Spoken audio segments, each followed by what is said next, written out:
तो कभी ना कभी होटल का टॉवल, रेस्टोरेंट का चम्मच या बैंक से पैसा लूटने का सोचा होगा। ये सब गलत थॉट्स हैं, लेकिन बस थॉट्स ही हैं। इनको रियलिटी बनाना हमारे हाथों में है। उसी तरह हम आर्टिस्ट के मन में भी ये थॉट्स आते हैं। वाह क्या काम है, इससे तो बहुत मजा आएगा। उठा लूं क्या, चुरा लेता हूँ, क्या ही पता चलेगा। साइड में अमिताभ बच्चन डाल दूंगा या मुंह पे मिक्की माउस या नाइकी का जूता पहना दूंगा, क्या पता चलेगा।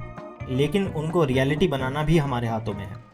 जी हाँ, आज मैं आपको बताऊंगा हाउ टू स्टील, पूरा बोल भाई, like an artist. How to steal like an artist. पहले ये समझो कि स्टील लाइक एन आर्टिस्ट का मतलब क्या है।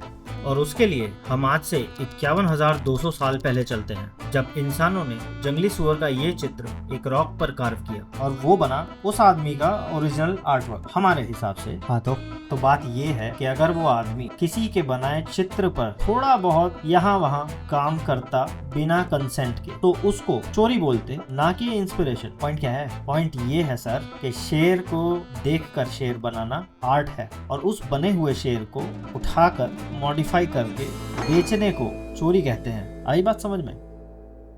तो अब मैं बताता हूँ how to steal like an artist. हम आर्टिस्ट लोग ना बहुत छोटी सी चीज़ में इंस्पिरेशन ढूंढ लेते हैं। अंगूर से लेकर लंगूर तक सब अच्छा लगता है हमको, और ऐसा ही कुछ है आर्ट के साथ। दूसरों का काम देख के भी यही लगता है।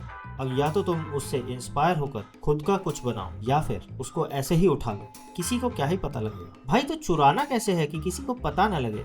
देखो, तुम चाहो तो किसी का भी काम उठा के अपना बता सकते हो और पैसा कमा सकते हो, लेकिन उसके बाद क्या होगा उसकी गारंटी मैं नहीं ले सकता। और what you can do, make original art. अगर वो भी नहीं हो सकता तो जस्ट आस्क द आर्टिस्ट ना if you can use it and pay him. पैसा तो होगा ही, आर्टिस्ट पैसा कमा पा रहे हैं।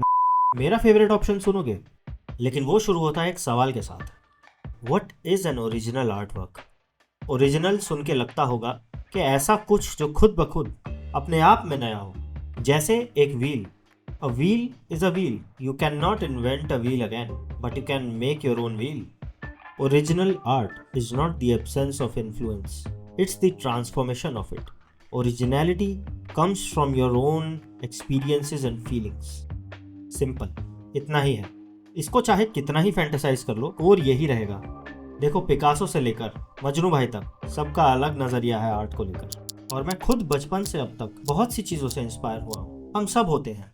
मुझे आज भी याद है, पापा हर वीक अपने ऑफिस से मैगजीन लेकर आते थे, और उसमें कार्टून इलस्ट्रेशंस होते थे जो मुझे कॉपी करने में बहुत मज़ा आता था। ड्रैगन बॉल हो या कोई भी एनिमे जो उस टाइम मैं और मेरा भाई देखते थे, हम वो सब ड्रॉ करते थे, और हर बड़े भाई की तरह इसमें भी वो मुझसे बेटर था। तब मुझे मेरा पहला चैलेंज मिला, to draw better than him. और इन सब एक्सपीरियंसेस के बाद मैं वही बनाता हूँ जो मुझे इंस्पायर करता है या अच्छा लगता है। बट अब मैं सिर्फ ड्रॉ या पेंट नहीं करता। I learn to evolve as an artist. I can paint, I can draw, make concepts for games and films, I can bring environments to life in 3D।